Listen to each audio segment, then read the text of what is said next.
Thank the gentleman. Now I'm recognizing Mr. Arrington from Texas. And we're going to go in accordance with committee practice. We are going to go on a 2-to-1 questioning. Mr. Arrington. Thank you, Mr. Chairman. Mr. Plowden, you just said that American companies will be more competitive if we tax them at a higher rate. We're at a 12% global minimum tax, and you think it's going to make American companies more competitive to levy more taxes. Taxes, by the way, corporate taxes that are passed through in higher cost of goods and services to consumers, which will exacerbate inflation, will also impact wages by reducing wages and income. So tell me again how America is more competitive if we increase taxes on American companies. Just kind of taking off where you all left off in the last Q&A. Right, right. Thank you. So Pillar 2 levels the playing field for U.S. multinationals, which were up to this point the only multinationals that face a minimum tax on their foreign earnings. Pillar 2 ensures that all multinationals, wherever they're headquartered, wherever they operate, are subject to a minimum level of tax. Shouldn't other sovereign nation states decide what their tax system should be and what their international tax policy should be? Why do we need this one world order of tax regime? Well, let me ask you a more direct question. You had Democrat control of the Senate, Democrat control of the House in last Congress, and a Democrat president. Did you increase the global minimum tax from 12 to 15%? In the Democrat, all Democrat, total partisan Democrat tax policy that is the so-called Inflation Reduction Act. Did you raise the global minimum tax? Changes consistent with Pillar 2 were passed in the House. Did you raise the tax rate from 12 to 15? It's a simple question. And they were close to being passed in the Senate. Did it pass from 12 to 15, yes or no? But one of the concerns that was raised was just that other listen, countries... if I may reclaim my time, you won't answer the question. It's a simple question.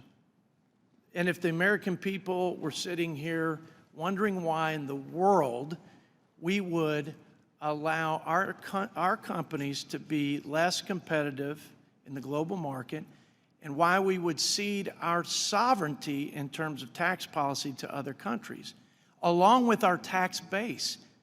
What you're doing is a backdoor coercive strategy to force Congress to have to raise taxes from the 12% global minimum tax to the 15%. If we don't, here's what you're setting up. Here's what the Biden administration is setting up. Other countries will tax not just U.S. operations in their jurisdiction, they will tax U.S. companies. They will take our revenue to support their policies, their programs, their people, without any say. Without any say in the matter. Well, I guess they did have a say. They rejected the global minimum tax increase. They rejected it even with Democrat control. And in addition to other countries, this is the setup, this is the backdoor scheme. They not only take the taxes from this country, and JCT says in one estimate $56 billion. $56 billion. Are you going to tax more to offset that loss? President Biden's budget includes almost $5 trillion of new taxes. So we're going to tax the American people more? I think the most outrageous aspect of this whole thing, not to mention the fact that we have pleaded with you all to consult with Congress and we got nothing, no response, is the fact that the tax base will be ceded to foreign jurisdictions for their people, their programs, and their policies that we will subsidize, that United States hardworking taxpayers will subsidize, but we will also undermine our sovereignty. We have set policy, Mr. Chairman and Ranking Member, we've set policies. Whether I agree with them or not, they're the law of the land. And they're tax policies to incentivize behavior, like we want to encourage investment in R&D, or the work opportunity tax credit.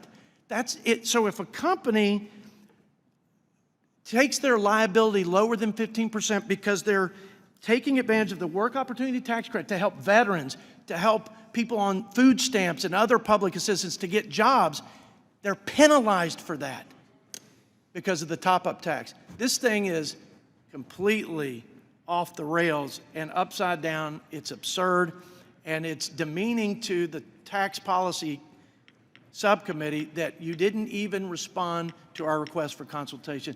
I apologize. Thanks for the indulgence. No, that's okay.